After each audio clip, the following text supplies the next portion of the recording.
कार्यकर्ता बैठक के द्वितीय चरण के पावन अवसर पर हम यहाँ पर उपस्थित हैं।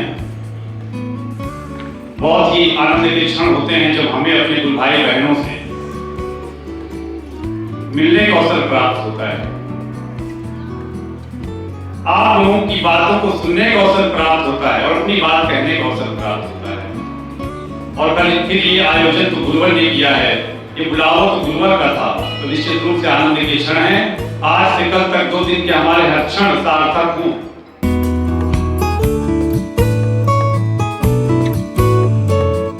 हम सभी केंद्रीय पदाधिकारियों की तरफ से आप सभी गुरु भाई बहनों का स्वागत है। सिद्धाश्रम धाम